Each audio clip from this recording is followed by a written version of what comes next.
Hello, everyone. Welcome to another episode of Embrace the Echo Grief Talks. I'm your host, Shea, and I'm joined by my co host, Stephanie. And today we will embark on a moving journey as we delve into the intricacies of grief in our episode titled Unraveling Grief Understanding the Emotions Within.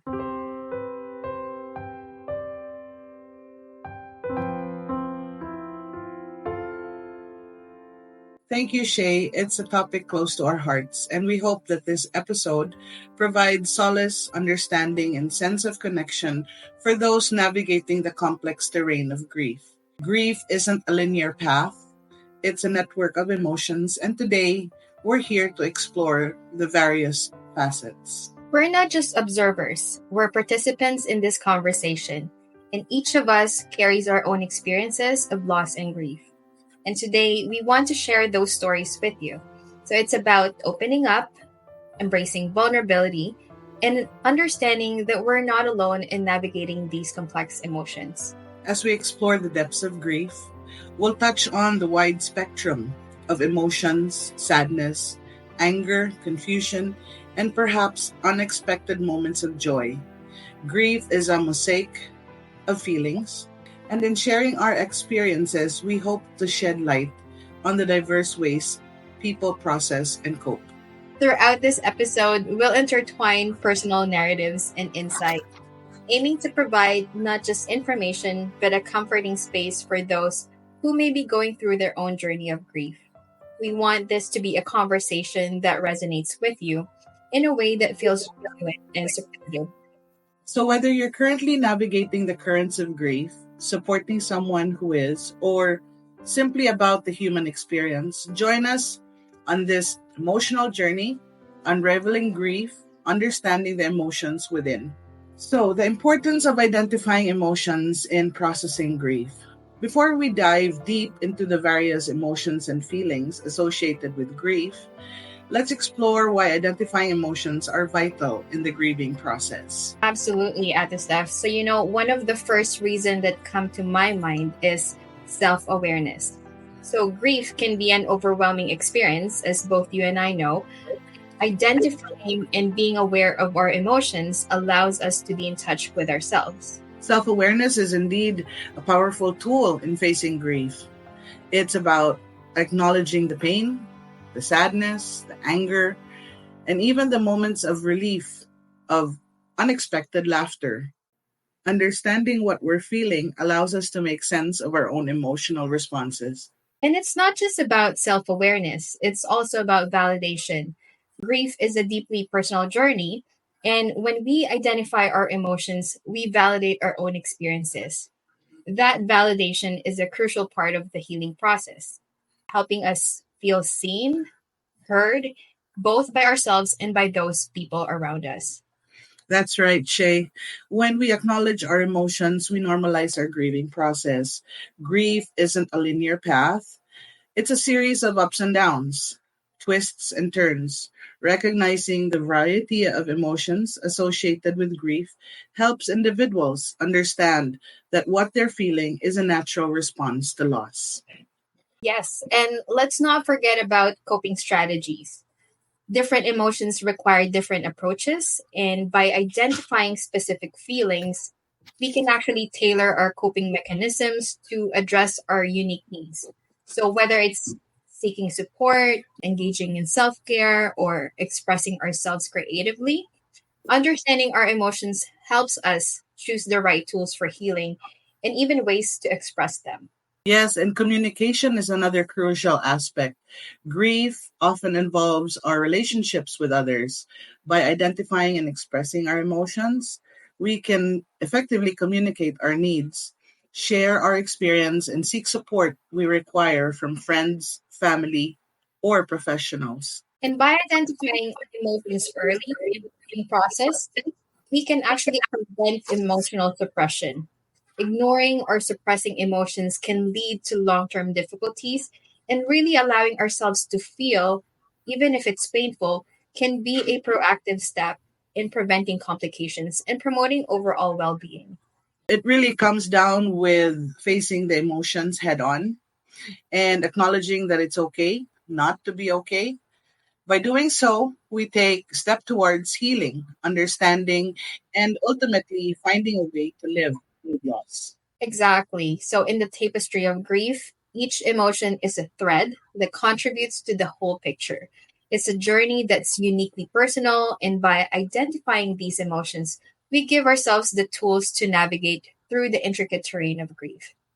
Let's move on to the question and answer segment of today's episode, where we explore the profound experiences of shock, numbness, denial, disbelief following loss.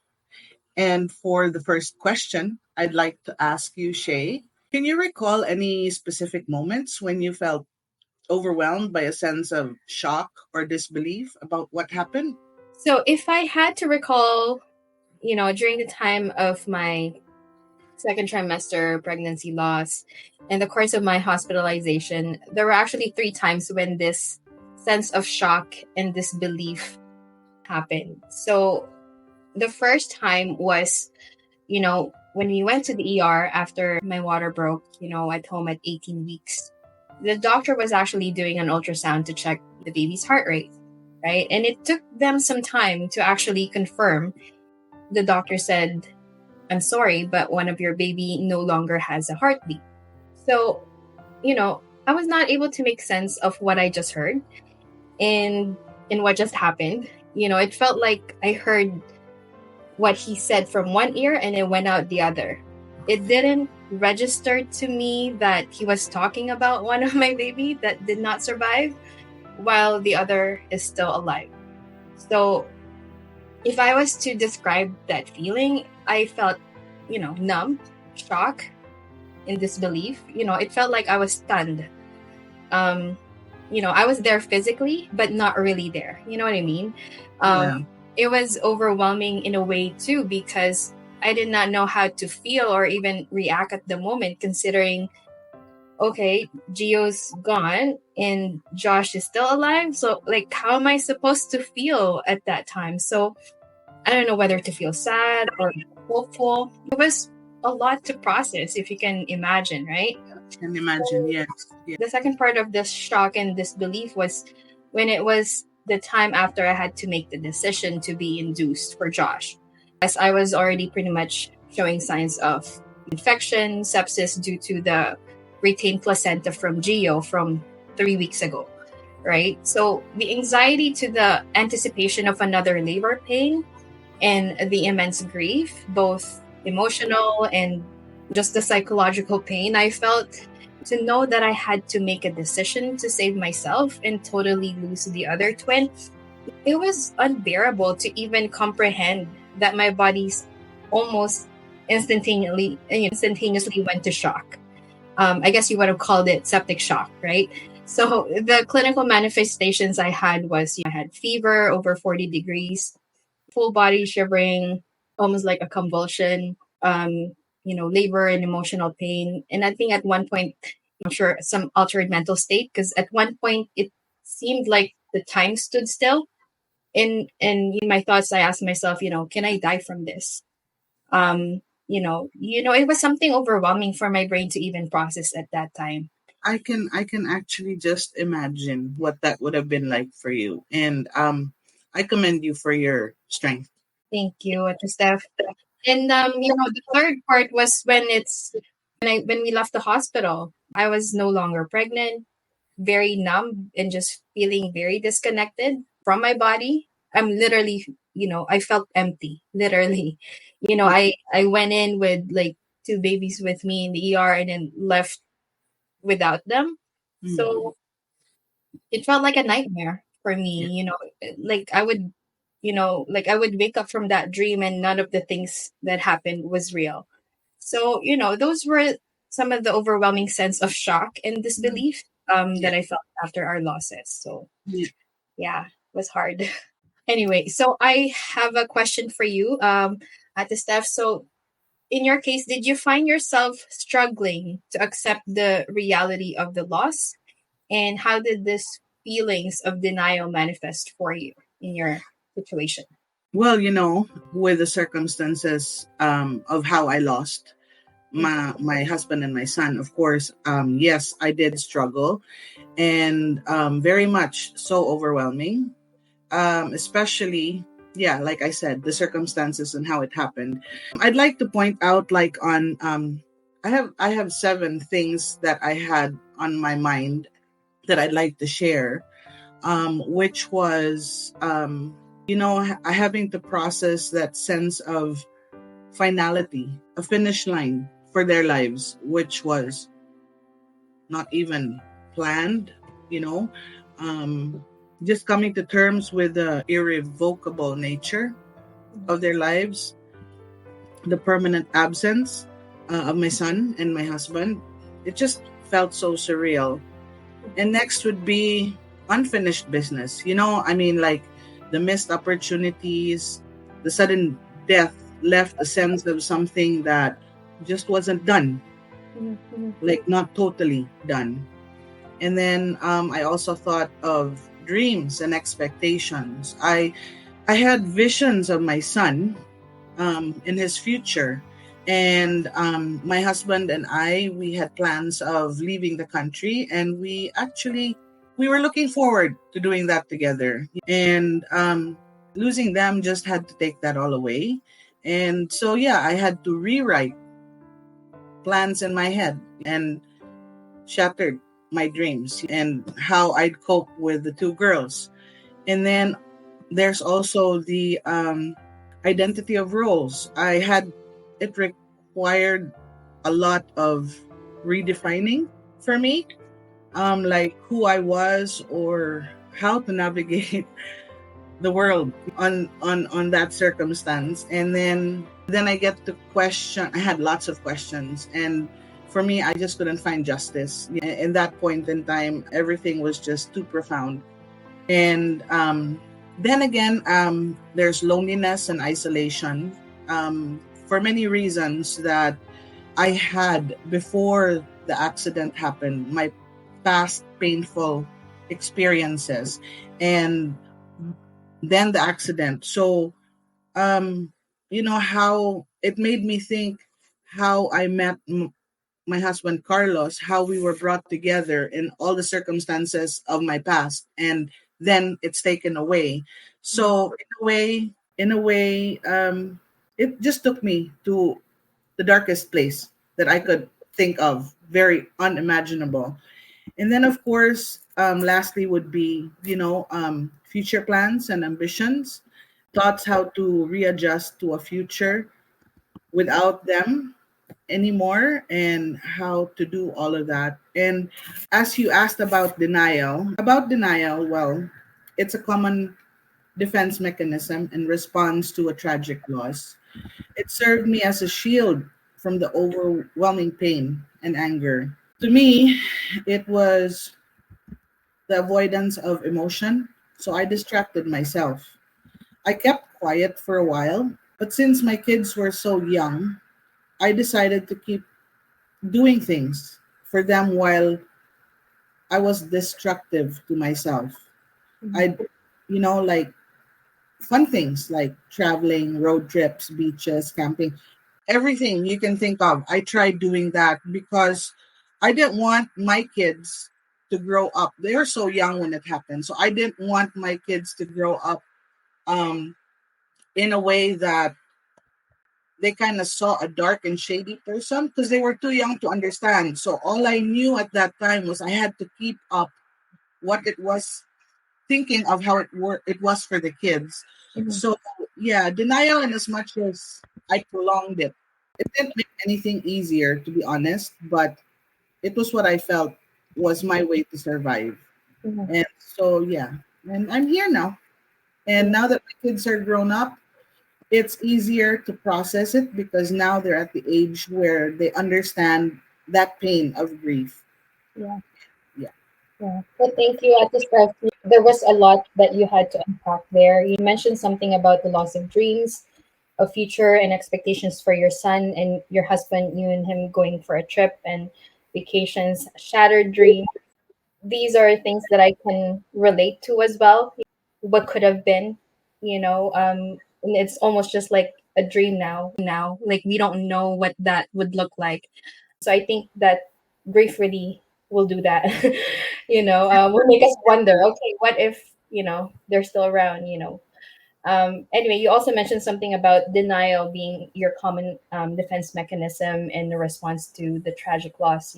It's shielding you from that overwhelming pain and anger. And I think Mhm. it's really serving to protect you, from all that overwhelming um, emotions, really, that your body's trying to process. So, and imagine like you were also having your body is literally physically trying to recover from all the injuries that you've had to that you've sustained from the accident. I'm telling bits of my story and you are, and yes, it's everybody has to go through all these things differently. And I have another question for you. And I just wanted to ask, if was there anything that you noticed, any changes in your behavior or thought patterns during the initial stages of grief, such as avoidance or a sense of being emotionally frozen? In all honesty, when I was like reflecting on this question, I don't recall feeling a sense of avoidance because sense of avoidance and being emotionally frozen, Mhm. because there was a lot of things that happened within my body and the changes that came after coming home from the hospital, pretty much postpartum, that avoiding the emotion was not possible. In fact, it was very difficult to even comprehend and overwhelming to even identify those emotions at first, within the first few weeks of coming home from the hospital. The physical loss or death of one of my baby, Geo, happened inside of my body. And for Josh, my decisions to get myself induced was a very difficult choice that I had to make. So there was no time and space for that avoidance because as I got home, days after my body, I started to feel all the aches and pain, literally chest pain from the heartache, abdominal pain from postpartum, and the most difficult part was when I started lactating. I remember, yes, the nurse did mention like, okay, you can expect that you're going to lactate, but when it came, it was so hard and so sad because I'm lactating with no babies to feed. Those were just my initial thoughts, but if you could just imagine, there was really no time and space for me to avoid what was happening because it was like one after the other. I had to deal with it face on as it happens. And if anything, I would avoid it not because I want to, but because my body would literally breaks down on its own because I was exhausted, both Mm. physically, emotionally, and mentally. So Mhm. not to mention all the hormonal changes that occurs postpartum, right? So, for this question, I pretty much had more emotional fatigue rather than feeling emotionally frozen. So that's what I could think of from this question. Then again, listening to you, it's inspiring, and yes, it's sad, but I'm at awe at just listening to you talk. I commend you, and yeah, I can resonate to some of the things that you are sharing too as well. As to loss, and it touches me how you even mentioned about lactation. I mean, and not having to have. I could just only imagine what that could be like, but Yeah. yeah, here you are, talking about it, and yeah, thank you, thank you. That's the thing, right? I'm here and we're about to like change the narratives. Most of the time, people just not talk about it and just let it go in silence because, again, we're going to talk about shame later on. But it's just something that I could not hide. But anyway, moving forward, thanks for hearing me out at the next question is for you. So, how did others' reaction to the loss impact your own feelings of numbness, shock, denial, and disbelief? Well, like I said in one of the past episodes, I Mhm. do appreciate everyone who was there for the kids and myself.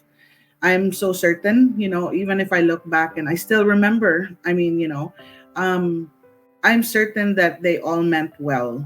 And for that, I just totally appreciate. But then again, during that time, and also because people also really are not aware of my past, even before my marriage, there were things that how they'd react would trigger me. And it's not in any offense to any one of them. It was a me problem, to be honest. Like reactions and gestures of others just made me more upset. And I didn't mean to be upset with them personally. It was just triggers that were triggering me. And just to give like examples on that would be like how there's this expectations of me and from me, telling me to do things, telling me to join organizations and groups, which literally I wasn't very comfortable then. um, then there's talking about timelines or judging every move I make or every decision I do, telling me what I was doing isn't enough and that I should do more. I remember even telling someone that I'm not a robot. I'm not a robot that came with a charger or a certain operation kind of thing. I was human. I'm human. I told this person, ask me first how I feel before you tell me what to do and how that feels for me or how that would make me feel. So yeah, I set a wall and I did what I felt safe and comfortable and in my own way to be a pleasant mother, most especially to my children because my kids were just too young. And I just had to put everything aside and I just focused on how to make things easier and happier for my kids. Imagining, a 3-year old and a 1-year old instantly losing their father or their brother. They have no clue. You know what I'm saying? Your triggers based on people's reaction very similar. Yeah. I mean, I will talk more about like how angry I was because of how people pretty much shamed me. I mean, for me, I had no shame, but I was more angry at the fact that at the people's reaction towards how I grieve uh, Mm-hmm. about the loss. But Yeah. yet, you being in that both parent role, being the mother and trying to also be the dad at the same time for a 1-year old. That's a Yeah. lot. I cannot imagine. How did you do that? I You guess know, you're trying to survive, I guess. So Shay, if I just have to add, I'm not proud of the things that I did to distract myself in order to meet the needs of what my kids needed at that time. And yeah, if it was my alcoholism or even once in a while the substance use, I think if I have to bring back time, I think I should I should be actually thankful because in a way it kept me up. You know what I'm saying? To be there for my kids, to make things happy even if I had to forget myself for a while just to focus on them. right. But You yeah, had a lot of capacity that I can see. Capacity to give, to love, and really push yourself to the limit, I would say. So I yeah, commend you there. thank you. But yes, talking about you, I was wondering what coping mechanism did you employ to navigate throughout feelings of numbness, shock, denial, or disbelief? Were there any strategies that proved particularly helpful? So what I did to cope during the initial stages of my grief was I journaled a lot. From writing and typing out the story of what happened, the who, what, where, and why of the story, how things unfold, and even random words or thoughts that I had to get out of my mind. Allowing expressions of all the feelings in the way it came up, and most importantly, allowing myself to feel all of it. At first, it was difficult to feel it all because there were some parts of me that was still very critical and still judging myself for what I was feeling. Alam mo yung mga inner talk na, okay, Mhm. that's enough now. You should be over it by now. So yung ganung mga Yeah. um, self-critic na I know it's not serving me well. Of course, I eventually realized that being critical and judging myself was not doing me any good. Eventually, I had to learn how to give myself love and self compassion, whatever Mm. that looked like, because realizing I didn't. I didn't know how to give that to myself. And I thought I knew compassion because I was in the nursing profession. But, Yeah. having that realization that I needed to give that love that I was supposed to give to Gia and Josh, I had to turn that love to give to myself. Mm. So, and it was a lot of work. It was work that I had to learn from my therapist, and seeking support and just comfort from people who has had the same experience. Overall, it was a journey, and it took some intentional effort to really learn what that self-love looked like for me. Yeah. For example, like just giving myself permission to just feel it Yeah. was a huge realization, because I was like, no, I'm not supposed to feel this. It felt like I was invincible, that oh, I should not feel pain, type of thing. But knowing that I have all the time that I needed to do all that work, I'm just grateful, Yeah. and privileged enough to say that 8 months of not working really focused on my own self healing, and just learning more about myself. I just love our conversation because it actually makes me process as well. Listening to you makes me process things and stages that I had to go through. And I resonate with what you just shared about self love Mhm. and how to understand what's going on. Because though we have different circumstances or situations, but I've always had a fear as a person and all of my past, I've always had a fear of being alone. It kind of made me scared a lot. And when I lost my husband and son, it was a different level because I had to be strong for and brave for the two girls that I had. But as they grew up, things start changing. One goes to Manila, the other one goes to Australia, and boom, I'm back to the thought of, oh my God, I am alone. What's going to happen to me? And then I go down to that dark state. But then, just like you said, I'm very grateful because it gave me a chance to finally Mhm. think of me, look at me, understand me. And so, yeah, it's just how we get to cope with that loss. And self love is one of the keys for me now. And I think by understanding and loving ourselves, we get to be able to extend further for others as well. Thank you. So, looking back at the stuff, do you think feelings of numbness, shock, denial, or disbelief serve as a protective mechanism to help you cope with this overwhelming emotions of grief? Well, I think these are things that we can't escape the reality of nature itself.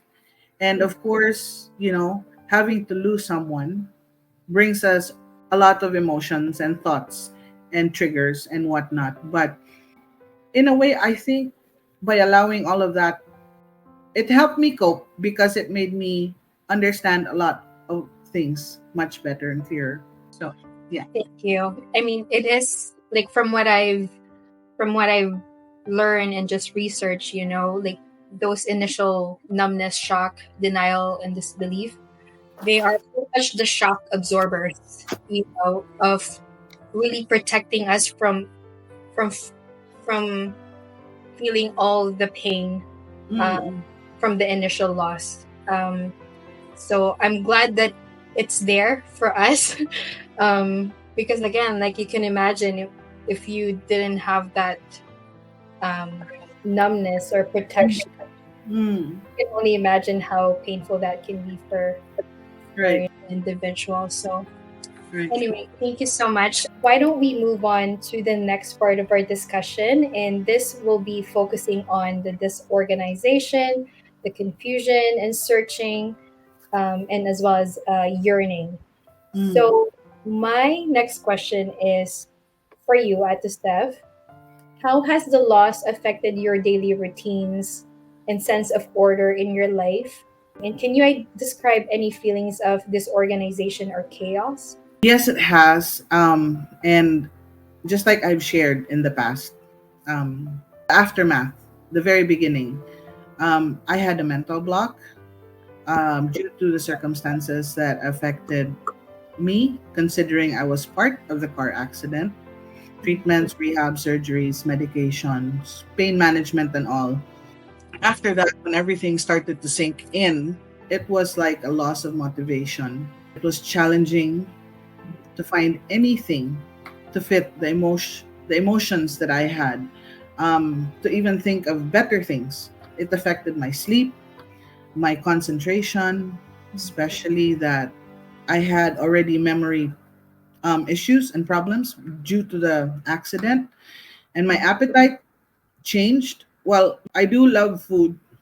Evidently, I love food, but this time I would find myself eating even if I wasn't hungry. You know what I'm saying? It was like a stress kind of eating. So every time I'm stressed, frustrated, or whatever, I tend to gain weight. Whereas other people, it could be the opposite. My emotions were a roller coaster. I lost structure. Routines have changed. Um, I was very emotionally unstable. My roles and responsibilities just shifted. Thinking of the future felt like garbage. I mean, to be very raw and honest, and it led me to disorganization and confusion. I struggled to make decisions. My reality then just seemed to have shattered everything for me. It was just a mess. It was just a mess. I understand that mess. And it's all valid. Again, to be raw, sometimes it's almost like I had the survivor's guilt too, actually. It's valid, all of it.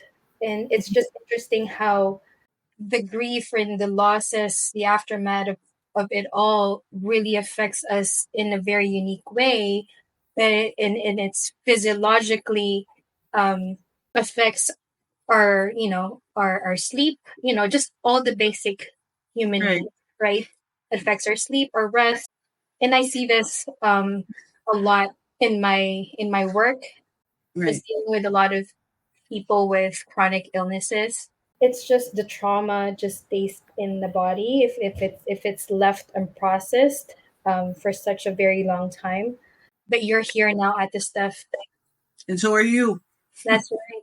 Yeah. That's So right. yeah, Shay, actually, that's also one of the questions that I was going to ask. We were talking about aftermath, and in the aftermath of your loss, did you experience moments of confusion about your identity, purpose, or direction of your life? Yes to this. In fact, there are, three things, loss of self, loss of identity, loss of purpose and meaning, right? So for the loss of self, I felt like part of me died as well. That losing the twins left such a void in my heart that I don't recognize myself. I've Mm, never seen myself in such a vulnerable state that I was so unfamiliar of it. yeah. Uh, so when I left the hospital feeling empty, I thought of, why am I here? I should have just died too. And so as we approach the month of May, I've dreaded Mother's Day. I wish it didn't arrive. I struggled with identifying whether I was considered a mother as I did not have my babies with me. But eventually I learned to challenge and really redefine that, what motherhood looks like for me now. Third one is for the loss of purpose and meaning. I've questioned whether I can still care and work with people and clients within my profession. There was just so much anxiety that I lost my reason to live. But eventually, since I was off work for 8 months, like I said, I've gone to reflect on a lot of things, focusing on the things in my life that I can be grateful for. I've read books to seek inspiration, knowledge, and wisdom that can help me navigate and understand my grief better. I think, in a way, that's how my brain normally functions. Like, I always, I like to be rational with things. Yeah. It to make sense in that way. And it was literally taking things one day at a time. When things are so overwhelming for me, when the day feels so, again, overwhelming, I try to break it down into hours and Yeah. even in minutes, and really trying to, learning how to focus and really appreciate the present moment. So those are the 3 points that I have there. Thank you for that, Shay. Thank you for sharing that. Yes. So, Ate Stephanie, my next question is for you. This is specifically for your, some instances where you found yourself searching for meaning, understanding, or a sense of purpose in the wake of loss. Do you have any recollection of those instances? I wish I was easier for everyone, to be honest. But because of who I was and after my childhood past experiences, I was just as complex as it gets. You know what I mean?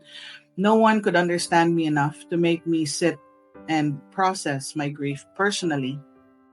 No one could understand me enough to make me sit and process my grief pleasantly. So I chose to fit in to everyone in a way I could be okay comfortably, masking it up. I grieved, yes, but not completely because triggers would pop up. On my own, I reflected on my values and beliefs. I did seek support via psychotherapy, which helped me from time to time. Um, I was also this type of person that I consider very connected to nature. So, in a way, because of that connection, I feel it's also actually helped me see and understand and feel things like how I feel it now.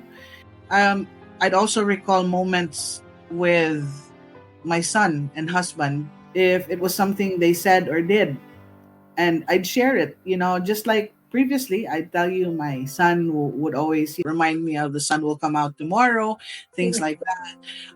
I would engage in meaningful activities to bring some sense of purpose, like, things I used to do with the kids, whether we do outreach, stuff like that.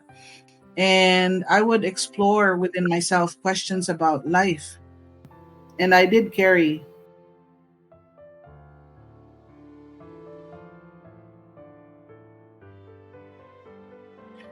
I do have a follow up question, or just a comment, I guess. You mentioned something about you doing some community outreach as, as also a way for you to find that meaning and purpose. I resonate with that as well. But do you find that doing those outreaches program, was that something that, how did that feel for you? What was the fulfilling part of doing that? Well, okay, what I found most fulfilling, especially if we go to organizations of sexually abused children or abandoned children, or say even the home for the aged, these were things that I felt comfort to by being there for these people. I couldn't put it like I was like them, but I could feel what it was like for them because it was something, that I resonated to. And by doing it, it kind of gave me a sense of comfort, a sense of compassion, purpose in my life, purpose of my pain. And I also really like how my kids grew up seeing this because it instilled a lot of kindness and empathy and understanding for these kind of people. And I realized as I kept on doing it over and over again, as I found it one of the things that brought me joy, there was still something lacking. And so yeah, I'm just glad that now that I'm in this scenario I am now, like self-care, self-love, I think that all the outreach activities I did, it's about time to outreach activities to understand and love me too. So Actually, I remembered something when the queen died, Queen Elizabeth, right? my grief was so intense that I cried. I was like, I don't even know the queen, and I'm just like bawling. I guess just that collective um, sense of grief when I saw the people kind of, honor and watch the queen during the parade. It was, I felt so connected to the loss. And I was like, what is this thing I'm feeling? Even just like movies that when someone would die, and JP would see me just crying on the side. I mean, I'm laughing at it now, but it's just like when it hits you, it really hits you hard. Oh yeah. Oh The yeah. tears are just like never ending. That's just a side comment. So So Shay, how has their absence impacted your day-to-day decision making process, leading to moments of uncertainty or hesitation?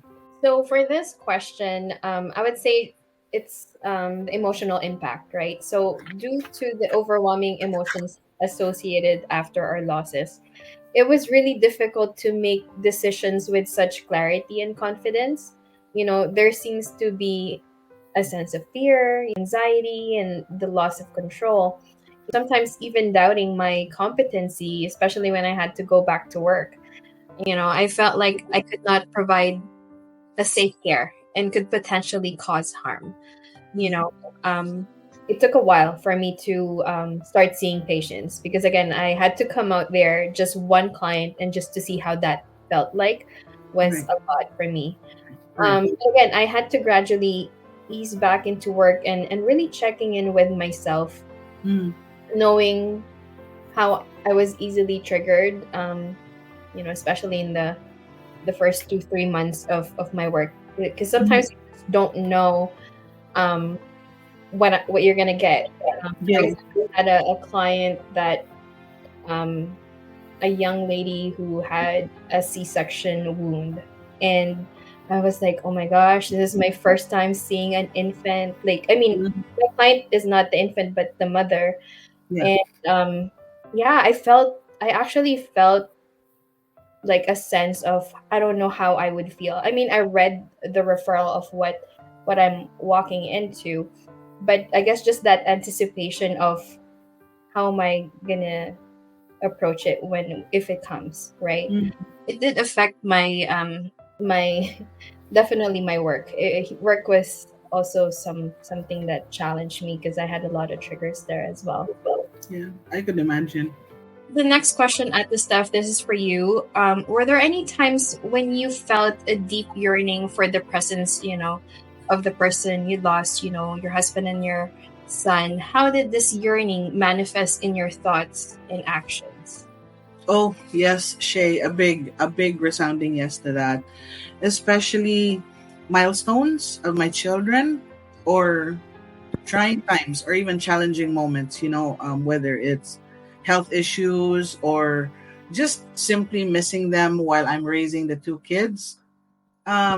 It felt very painfully lonely, Mhm. but it taught me to love more, especially the lives that I had present in my life, namely Z and Julia, my children. Each time I miss Carlos and Vincent, I think of doing meaningful things with my kids. As they grew up, it just became stronger than ever. And despite the loss of my son and my husband, my two girls have actually been my heroes. I wouldn't be who I am if they weren't by my side. Mhm. And I wouldn't even think I'd get this help now, like now, um, mentally, emotionally, if it wasn't for how much love I have for them. Because I knew in some way I had to be a better version of myself, especially now that they are growing up and they understand a lot about life.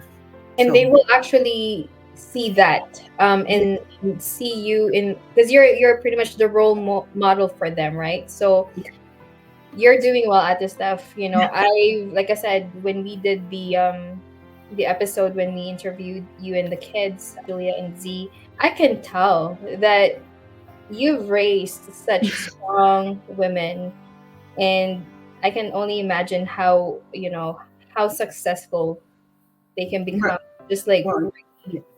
Powerful women. Yes, I actually am very proud of my kids. Not about things that I probably did in the past or however, but I'm just really, really happy that I think there was something right around the wrong things that I did in the past. You know what I'm saying? So yeah, that makes me proud. Thank you. So yes, anyways, moving forward, Shay, in moments of confusion, did you turn to any specific coping mechanisms or support systems to help navigate through the disorientation caused by loss? So first of all, if you were to ask me when and what that confusion looked like for me after a loss, it was definitely the confusion of how my body started to change physically postpartum. Mm, Okay. mm, Again, with no baby to feed and me starting to lactate. I think that was huge. Again, I've repeated myself this because it's very significant for me. And again, even though the nurses told me ways to suppress or stop the lactation, it was something I could not do. They said, oh, you could take some pain medication, you could put ice and do this and do that. I was like, I felt like it would hurt me more knowing that I'm going to suppress this natural thing that my body's able to do. And and that and that even though it was confusing for me that I don't have my, a Gio and Josh to feed, I thought I could still make use of this milk for a good cause. At the same time, it was healing for me to be able to give back. yeah. So, what I did was I decided to donate my breast milk to the milk bank. I registered as a milk donor, and the milk donated was pretty much given to those premature babies Mhm. in the hospital to help those moms who cannot produce or cannot breastfeed during infants, cannot breastfeed their infants due to certain circumstance, right? So I did Yeah. this for 3 months, and it was something that really helped me cope Mm-hmm. during the first 3 months. Talagang kinarir ko siya, Ate Steph. Sinabi nila na the more you pump, the more you're gonna produce. And Right. Right. I Right. took my time. I just, like, deep down inside, I know that this is a gift. And if this is something that I'm going to experience for the first time, I just could not suppress it for some reason. Mm. It felt like I was called to share that blessing. Um, Right. if you, yeah. I can actually well, yeah, our circumstances are different, but yes, I can understand how it feels when you need to release some milk Mhm, and not having that those children there because there was one time, just to share a little, mhm, I traveled and my breast pump broke. Julia just, she was breastfeeding, but I had to travel with Vincent. We went to China mhm. and my breast pump just broke and it was painful, and I, in a way, Vincent saved me. At his age, he actually did drink my breast milk, which was a relief. And yeah, I know how that would feel for you. And Yeah. but yeah, yeah, The suppression of it, like when yeah, it needed to come out, you just let it come out. yeah, I think I was more the pain of suppressing it yeah, hurt me more, yes, both yes, physically and emotionally. yes, So all I needed to do was just to listen to my body and just release it in a way that felt right for me at that time. Anyway, so for the next question, Ate Steph, have you experienced a sense of searching for connection or meaning in unexpected places as you grapple with the void left by the loss? Well, by nature, I am also a very deep person. I feel and understand in a different level, and I'm very mindful and observant. And when we talk about loss, there's so much I feel and search to bring a connection to the void of loss. Till this day, I still hug to sleep the pillow of my son that he had left behind. Mm, I still find myself buying a new bottle every time it finishes of the perfume of my Carlos, my husband, mm, because there are times where you just want to feel or even smell the presence, and it helps. And when I see objects, it brings me back to memory lane, it actually makes me smile. It's not always just about sadness. And um I also like finding meaning through symbols or numbers or anything that kind of makes sense to me. And yeah, it makes me feel one with nature. I am a spiritual person, in the sense that I put God's story or Mama Mary's journey in check with mine. I may not be preachy, but I believe in faith and how important it is in our existence and the meaning of love, nature, and peace. So, from the losses I've experienced, the loss of my son and my husband, my mom, my dad, as I grow older, a lot of their wisdom and examples make sense to me now in a different level. It keeps coming back. Sometimes I even utter phrases that I've completely forgotten. I utter it and I share it to the kids, and then I say, "Oh my God, this is what my dad used to say," or "Oh my God, this is what my mom told me." These things, honoring their memory brings me to a better tomorrow. That's lovely. You mentioned something about symbols and numbers. I resonate with that. And Yeah. you said something about you keep Vincent's pillow. Is that Yeah. right? So it's like a tangible way to physically feel and remember them. The perfume. It's really nice because I mean, for me, I writing writing a letter to them feels like I'm closer to them. And one thing is also seeing cardinal birds is something that I've associated with, my voice. So every Mm, time, I think it's springtime is here. So every time I would hear a bird chirping in the back of our porch here, I would look out and then it's like a cardinal bird. And I've actually planted a garden 3 years every summer, and this bird, not just this particular bird, but they would come and visit. So for yeah. me, I would plant and garden every starting the spring to so that it reminds me that every season they come and visit. That's um nice. Same thing with numbers as well. So whenever I see 1111, it's like, hey, my Yeah. angel's here. And it's like sometimes, I'm driving in the car and you see 1111 in the clock and you just like, I know every time I see those things, it's like, I just say thank you for visiting me. I know you guys are guiding me, Yes. always Yeah. there. It just softens my heart and just really makes me feel comfort knowing that they're there, and Yeah. they will always be. They will always I, be. I feel you. So that's why we connect. Yes. So, as we draw our episodes to a close, we reflect on the profound insights shared today. So, unraveling the intricate emotions that accompany the initial stages of grief, from the shock and numbness that envelops us in a protective embrace to the disorganization and confusion that disrupts our senses of order. Each emotion serves as a moving reminder of the complexity of the human experience.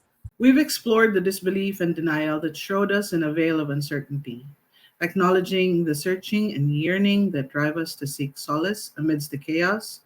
Through the collective journey, we've discovered that amidst the chaos of grief, there's a profound resilience that emerges, a resilience rooted in our shared humanity and our capacity to navigate the depths of our emotions with courage and compassion. So, as we continue to navigate the path of grief, may we find solace in the knowledge that we are not alone and that together we can find healing and hope amidst the storm. I just wanted to plug here that, we have a Purple Heart grief support group once a month. It is a confidential support group, for bereaved parents that we're opening up initially. So please check out our UDRiVe Facebook page for more info about this. Message us. So also, don't forget to please like, follow, and subscribe to our UDrive Facebook and YouTube channel, and watch the other episodes of Raise the Echo Grief Talks for more insightful conversations and stories and support on navigating the journey of grief. So, yes, stay tuned to our continuation, second part of this episode, where we will explore the other emotions, associated with grief, anxiety, panic, fear, explosive emotions, guilt, regret, sadness, depression, and shame. Thank you once again for joining us on this insightful conversation. Until next time, take care and be gentle with yourself and those around you. This is Stephanie, and with my co host Shay, signing off from Embrace the Echo Grief Talks. Bye. Bye.